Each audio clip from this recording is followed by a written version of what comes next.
Good morning, good afternoon, potential ayahuasca travelers. My name is Llewellyn and I'm a professor of psychology at a university in the Netherlands and in South Africa. I kind of want to give a little bit of an overview of why I went on this ayahuasca experience. Last year in August, there has been very profound changes in my life, and I kind of wanted to figure out how and when and where my life needs to go. I read Will Smith's autobiography, and the second last chapter he indicated that he did this 14 times.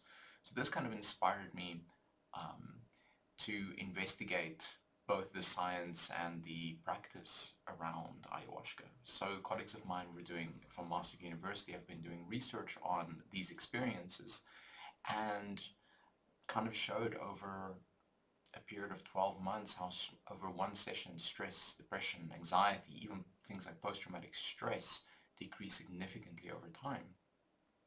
It also shows that new neural pathways are made, similar to the use of like magic mushrooms or truffles and these types of things. So I thought to myself, okay, let's try this. Going in quite skeptical, but also very open to the experience. I looked it up in where we could do some ceremonies, and I found Om-Mij in the Netherlands, where I reside. I chose them because they were the highest rated on Google and got very good word of mouth from friends of mine that had similar experiences. So during the day of my first experience, there were two. I went to the location and they were very kind, very humble, very engaging. They showed me around. We sat around in a circle talking about why we were there. Everybody experiencing or expressing their ideas. I saw three groups of people. One group with severe problems, another group trying to understand where their life is going, and another group just there trying to experience it for what it is.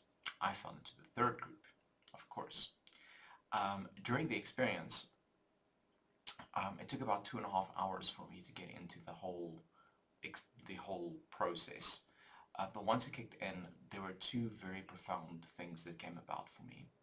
The one was when I closed my eyes, and it kind of built up to this process where I was on this boat sailing in the middle of a black ocean going towards a very dark shore.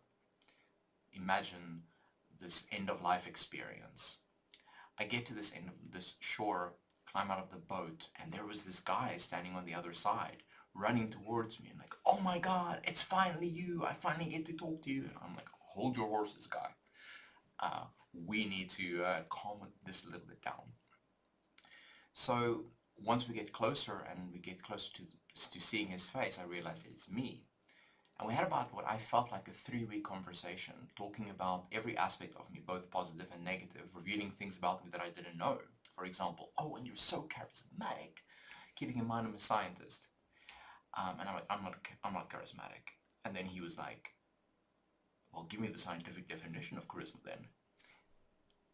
I gave him the characteristics, and he started giving evidence to each one of these aspects, not realizing that I was charismatic in a way.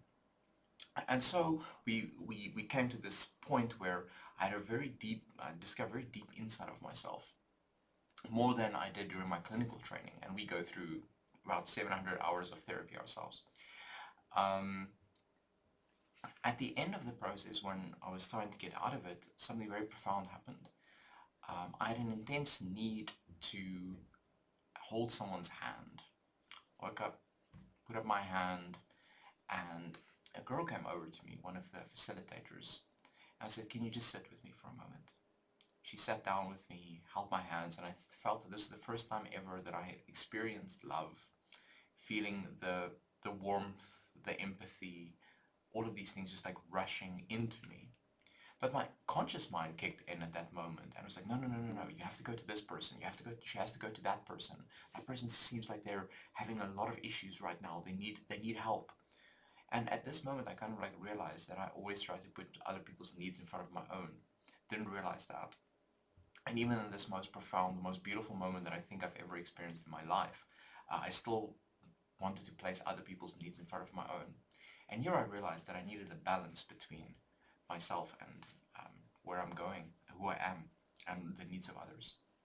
So from that perspective, I feel that both from a scientific and practical perspective, it's really benefited me in getting clarity of who I am, where I'm going. And I want to kind of say that future ayahuasca participants should not underestimate the experience. Even weeks, months, years, a year after, it still lingers and there's still new realizations that come to place. So with that said, good luck on your journey, enjoy the process, and just let it flow.